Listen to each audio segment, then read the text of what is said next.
Pera na naging bato pa. Labas mo yung pera. Labas mo, buksan mo.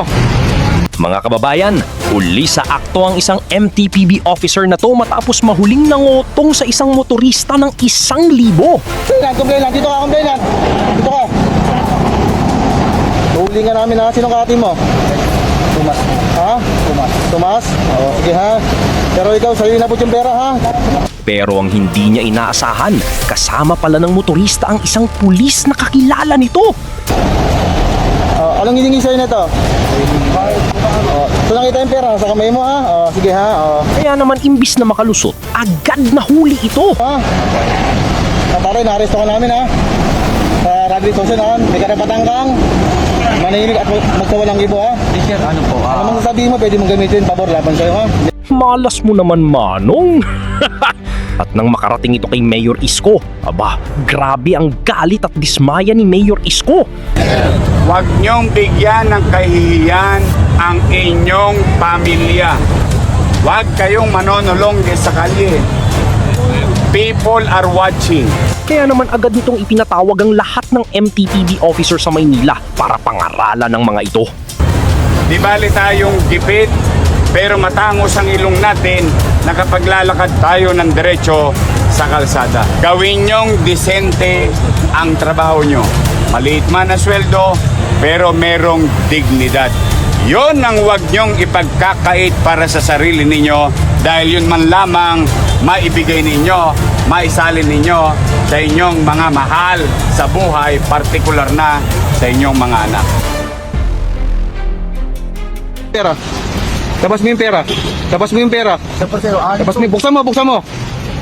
Pakita mo yung ano, ipakita mo yung number. Ha? Ano number niya? Serial number. LH LH. 33. Ha? 33. Oh. 537, sir. May complaint ka ha? Robbery extortion ka ha? Mga pulis, ano na ID mo? Tignan mo ID mo, ha? Ano ha? Complain lang. Dito ka, complain lang. Dito ka.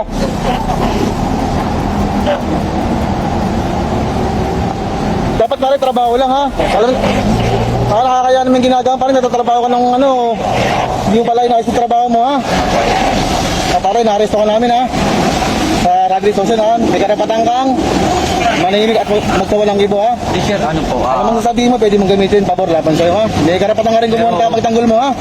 Sige, pero huhuling ka namin ha. May kahati rin ako. Huhuling ka namin ha. Sinong kati mo? Tumas po. Ha? Tumas? Sige ha. Pero ikaw, sa'yo inabot yung pera ha. Dito ka, complainant. Kaibigan, liga. Anong hiningi sa'yo nito? So nakita yung pera sa kamay mo ha. Sige ha. Okay na, sige na. Huwag kayong magkamali. Ang traffic, hindi mawawala. Ang traffic, hanggat walang mga pagawaing bayan, hindi mariresolba. Okay? Ilagay nyo na yun sa isipan ninyo. Kaya para hindi kayo makonsumi pagka traffic. Pero ano ang kayang gawin ng pamahalaan? I-manage ang traffic. So nandito tayo para i-manage ang traffic. Ibig sabihin, kung walang traffic, wala tayong dahilan na nandito. Tama? Kaya minamanage ang traffic. Ibig sabihin, kung halimbawa ang tao dati-rati, inaabot ng 2 oras from point A to point B. Ang trabaho natin hanggat maaari, maging 1.5 oras na lang o 1 oras na lang ang kanyang babiyahin. Sabihin, nandun tayo sa konsepto ng pagsasaayos. So, may problema o ang tayo pagsasaayos. Okay? Yan, inaasahan ko sa inyo. Maging magalang, habaan ng pasensya at dedication. Wala ko ibang hinihingi sa inyo. Wala na tong kota-kota. Alala nyo yung mga nagdaang panahon. Kaya hirap na hirap yung traffic enforcer. Kinukotahan. Huwag nyong iisipin yun. Ngayon naman, bilang ganti, hindi rin mangyayari mga napabalita nung araw. na hindi kayo susweldo, 3 buwan na, 4 na buwan na, 6 na buwan na. Tama? Kaya kung bakit kayo na itutulak ng pamahalaan sa madilim na bahagi, dala ng yung para sa inyo, hindi naman nililingon ng pamahalaan. Tama, mali?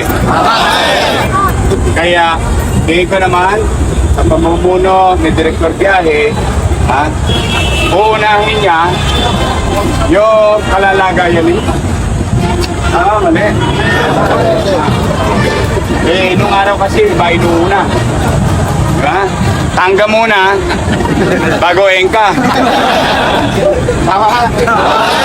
Ako, simple ang katwira namin ni Dennis nung araw Simple lang. Bakit?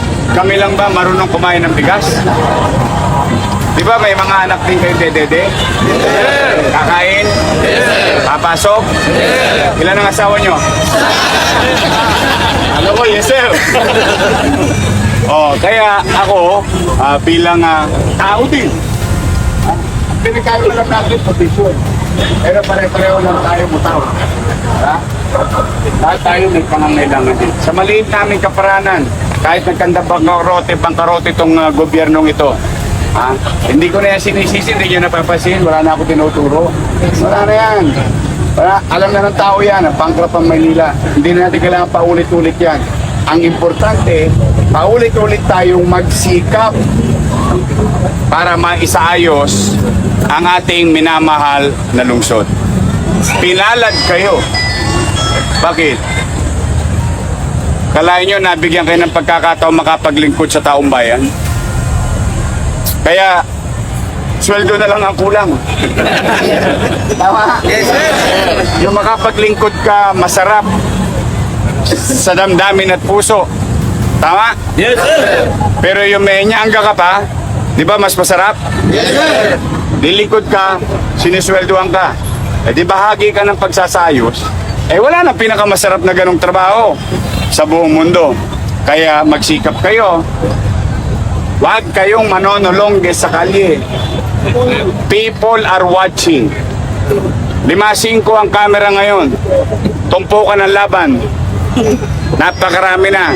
Tama? Huwag niyong bigyan ng kahihiyan ang inyong pamilya.